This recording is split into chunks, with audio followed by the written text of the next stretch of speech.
Okay, well, good afternoon, everyone. Let's get started with our number 3 NED Talk, and it's a pleasure to introduce Irene Krall. And the title of Irene's program this afternoon is Guilty Until Proven Independent, Innovative Fall Prevention Strategies. Irene is a graduate from Southern Connecticut State University in 2003. She worked on the transplant unit at Hartford Hospital in Connecticut until 2009 when she moved west and started her career on the 4 Southeast unit at UWMC. She has been a longtime member of the Unit Practice Council and currently serves as a staff nurse co-chair on the hospital-wide Professional Practice Council. She is currently enrolled as a student at UW in their Executive Master of Health Administration program. Thank you so much, Irene. Thank you.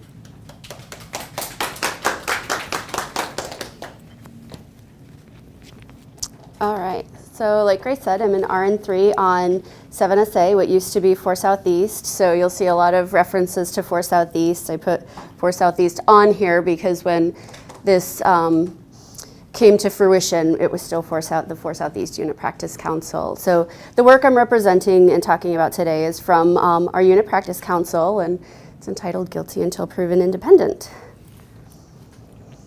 So some background, 4 Southeast was a 28-bed high acuity med-surg transplant unit, and looking way back prior to like in fiscal year 2013, these were the interventions that we were employing for falls at the time. Nurses were doing their Johns Hopkins every 12 hours.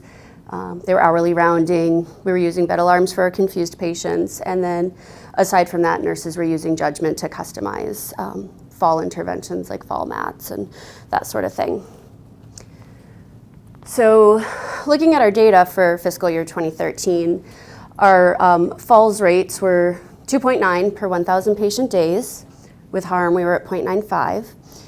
These aren't great numbers, that's why they're in orange, but they actually were even slightly better than the national average at the time. But we really felt like we could do better. We had to keep our patients safe. So in the spring of 2014, we came up with a new idea, and we did some intensive education for all of our staff. And the big focus of this education was around gait belts. They were being used at the time, but not super consistently, so we made it a rule that 100% of the time, if your patient needs help to mobilize, they need a gait belt on, and somebody has to be holding a gait belt, otherwise it's a fashion accessory. I don't know if anybody saw the poster that had come out. But we had some good results with that. No patients fell in the hallway. So we made some progress, but fiscal year 2014, after doing that for a year, our fall rates actually increased. We were up to 4.4, which was higher than the national average of 3.44. Our harm did decrease a little bit, but it was clear we still had some more work to do. So this graph shows, it's broken down into months, our fall rates for fiscal year 2013 and 2014. And you see it's that sawtooth appearance, up and down. We'd have these highs. We would do some education, fall rates would drop. They'd start to creep back up, peak, education, drop, just over and over and over. We couldn't get anything solid that we could get the fall rates to drop and then just coast. So we had more work to do. So this was where our Guilty Until Proven Independent interventions came in, and we started these in fiscal year 2015. So that started, again, with education days. We had some nurses share their stories about patient falls. These were experienced nurses, really strong nurses that everybody looked up to, and they all had a patient who had fallen and had serious injury. So they came and talked about that experience for them, for their patient. It really made the whole thing about falls more transparent and brought forth some more of that just culture that we needed to get everybody on board, get everybody all in. The next thing was we had posted fall summaries in the report room. We didn't just want the people to know about it who were there that day or who were involved. Everybody could learn from every fall. So we wrote up about it and stuck it up there. So anybody who went into the report room would know what happened around that fall and some of the things that we might have done differently to prevent it. Most importantly, we standardized some of our approaches with things. We started using bed alarms for all patients who required any mobility assistance, which was a huge culture change because in the beginning, if you remember, we were using bed alarms on confused patients. Now we were saying, it doesn't matter who they are, they can be the smartest person in the world. If they can't get up out of bed and walk by themselves, they're gonna get a bed alarm. Too many times we had heard our oriented fall risk patients say didn't want to bother the nurse. And that's why we're here. So that was just not a good answer for us. So we had to figure out a way to get by that. We also created some education tools for staff and patients. And we standardized our signage in the rooms, which you'll see on the next slide. And we collaborated a lot with PTOT. They were great working with us. So we had set a goal for ourselves to decrease our fall rate by 50%. So here's the signage. This big yellow one here is people just like you have fallen. It's written in a language that patients and their families can read and tells in really simple terms why they're at risk for falling and why a fall could really be detrimental to their health and why we're doing everything possible to prevent that. And then on the right, there's a little flip card that goes right on the patient whiteboard. The color kind of draws your eyes to it, so anybody walking in the room can tell they're either independent or they're not. And if they're not, they get a bed alarm. There's no gray area. There's no like, well, they're not quite independent. They're probably going to call. It's one or the other. And I think that really helped staff too with that card because you can only have the card on one side. It's not like a triangle or anything. There's no third side. The gray side, yeah. So again, our big culture change in focusing on mobility rather than mentation. Because it was often our oriented patients that were the ones falling and they were the ones getting the injuries and it wasn't okay. I mean, these are young people in their 50s. They don't need all the harm that comes with falls. So obviously our goal was no harm, even better if we could get down to 0 falls. So here's how we did in fiscal year 2015. Our staff did a great job. They embraced the project, and our total falls dropped to 1.65 per 1,000 patient days, which was actually a 63% decrease in falls. So we had surpassed our goal, and the falls with harm were minimum, and these are way below the national averages. So this graph shows the number of falls in 2014 compared to 2015, broken into quarters. And it just reiterates what the last slide was saying about how we did so great. In the dark blue, you've got 2014 before we started our intervention. And then in the light blue is post-intervention when we had such great success. We had gone from about 3 falls per month down to 1.2. So some of the challenges that we faced with this project, one of the biggest was staff buy-in. It was hard when we told nurses, this is what we want you to do. And I was one of them myself. I was like, I don't know. It feels like a punishment. And I remember Kara Havens asking me, well, wouldn't you want to know? And I was like, well, what do you mean? Like, wouldn't you want to know if your patient who came out of surgery 2 hours ago, they're connected to like 3 or 4 different lines, they haven't gotten out of bed yet, they just want to get up and brush their teeth or something stupid. So they think it's stupid. They're not going to call the nurse for help brushing their teeth. They brush their teeth 2 or 3 times a day on their own every day at home, so they don't call. So wouldn't you want to know that they're getting up? And I was like, yeah, I would. She's like, ha, got you. And of course, every nurse we asked said the same thing. Nobody's going to say, no, I don't want to know. So we really twisted the thought process, saying the bed alarm is an early warning signal for us.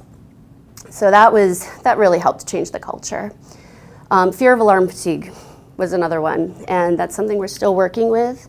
Obviously, our number of bed alarms increased dramatically, and that can still be an issue sometimes, although staff have gotten better about remembering to turn it off before they get somebody up. Consistent implementation, still, we're kind of plugging away. There's about 27 different things you do before you leave the room. You go through all your Ps, make sure their SCDs are on, the machine's turned on, they've got everything they need. But turning the bed alarm on is one more thing to remember, so sometimes staff would forget. And then proper functioning. I know it seems like it's just a button, but there's actually multiple checks. I know, maybe it's turned on, but it's not plugged into the wall, or it's turned on and plugged into the wall, but then there's another piece that's not plugged in somewhere. And so it's going through all of those checks, and we worked with engineering a lot, and they were really great to make sure that all of the beds, all of the wall pieces are functioning, and making sure that when staff are putting their patient on a bed alarm, they're going through all those checks to make sure that it works. So we were talking about 2015, our fiscal year 2015, and now we're almost at the end of fiscal year 2016. So what has been happening? You can see our 2014 where we were kind of struggling, and 2015 where we did great. We took, we had broken that sawtooth of parents and kind of went straight across. And now in 2016, our fall rates have actually increased again. So it's not a good thing, but we can learn from this. So in that way, it's a good thing. The first thing that we've learned is not to celebrate, because every time we gave ourselves a gold star and celebrated, within a week or two, Murphy would show up and somebody would fall. So we stopped that. The other thing is we had some staff turnover, and I think, and maybe I can just speak for myself, but our management team in general, we had done a great job here. We felt like we had really kind of changed our culture. It went on for a year, and we heard staff talking about it. We just heard it, like you'd walk down the hall and like every bed alarm would be on, and you'd hear staff talking about it. Everybody had a gate belt. We were like, yes, we finally did it. We're done. And then staff turnover, and you're thinking, well, they'll come in and adopt our culture, and maybe that didn't happen. That might have been a little bit cavalier on our part. But then the other thing that was also happening is the management team's focus changed because we were planning our move to the new tower. So around this time, we're out in 2015, we were out every day checking bed alarms, making sure they're plugged in, talking to patients. We were blue in the face about falls. We started to drift from that a little bit and focus more on our move. Again, thinking we've set the culture, it's there. So I think those are sort of the two big things. As a side note, we did have a couple really challenging patients this past year. There's 3 in there that are repeat fallers. But obviously they were still falling. We need to keep them safe too, as hard as they can be. So some of the things we've learned and some next steps. We know we've done it before. Our staff has done it before. It's possible. I mean, I graduated in 2003. Some of you who have been nurses longer, it seems like forever we've been working on falls. And it was really starting to seem like, gosh, no matter what you do, you're never going to get there. And we did get there. So I know we can do it. It's just being consistent. So we proved to ourselves that we can do it. We need to reinvigorate our fall prevention strategies for sure, and know that the work is never done. We need to keep educating staff, be out there advocating for safety.